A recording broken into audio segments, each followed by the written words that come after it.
Hi, I'm Officer Ryan Martin with the Vancouver Police Department Traffic Unit. Today I want to talk to you about some safety tips as our kids come back to school. One of the primary issues that we've seen earlier this year is some pedestrian-related collisions involving crosswalks. With school zone crosswalks, what we want the kids to know is to make sure that they stop and look both ways before they enter the roadway. If you see a vehicle approaching the crosswalk, make sure that you make eye contact with the driver and ensure that they're slowing down and coming to a stop before you enter the roadway. We want you to understand that the school zone speeds are set for your safety for a reason. 20 miles an hour is a set standard based on the survivability rate of pedestrians that are struck by vehicles. Just increasing the speed to 30 miles an hour basically leaves a 5% chance that you're going to survive that collision with a vehicle. In addition to that, riding your bicycle to school. In the city of Vancouver, we have an ordinance requiring all bicycle riders of any age to make sure that they wear a helmet. A violation and/or citation could be issued to anyone not wearing a helmet with a penalty of $50. We also want to remind the children as you walk to school that if there's any vehicles or suspicious persons that are standing by in the area that are watching the kids, parents that may notice such suspicious activity, we ask that you call 911 so a police officer can come out and check out the activity. School buses are one of the safest forms of transportation on the road today. Statistics show a school bus is 13 times safer than riding a passenger vehicle and 10 times safer than walking to school. Part of my responsibilities in the traffic unit are to deal with school bus paddle violations.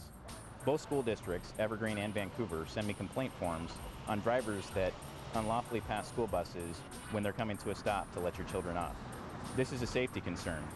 A violation of unlawfully passing a school bus could result in a $394 ticket. You could receive a citation even if an officer is not present, just based on a complaint form received by a school bus driver. So please, if you see a school bus with flashing lights, slow down and prepare to come to a stop.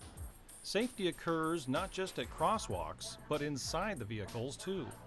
Child safety restraint legislation has changed in the recent years. Children under the age of 13 are no longer allowed to ride in the front seat of a vehicle. So if you have a vehicle that has a rear seat, children under the age of 13 are required to sit in the rear. Otherwise, the parent could receive a citation for $124. All drivers need to recognize the special safety needs of pedestrians, especially those that are children. Generally, pedestrians have the right of way at all intersections. In your school, if you have a crosswalk with a signal overhead, please make sure that you activate the signal before crossing. This gives drivers and other vehicles approaching the crosswalk time to be able to see that people intend to cross. If there is not a crosswalk signal present, please ensure that a crosswalk guard is present to help assist you across the crosswalk. If nobody's present, again, make sure that you take the time to stop, look both ways, and ensure you have eye contact with any drivers that are approaching the area. There are designated high schools in the Vancouver area that have school resource officers assigned to the high schools. Those schools consist of Fort Vancouver High School, Mountain View High School, Union High School, and Evergreen High School. If you have any safety concerns and/or if you'd like to report suspicious activity at the schools and/or any safety issues, you can contact the officers that are assigned to those schools. For more information about back-to-school safety tips, check out the Vancouver Police Department website at vanpolice.org.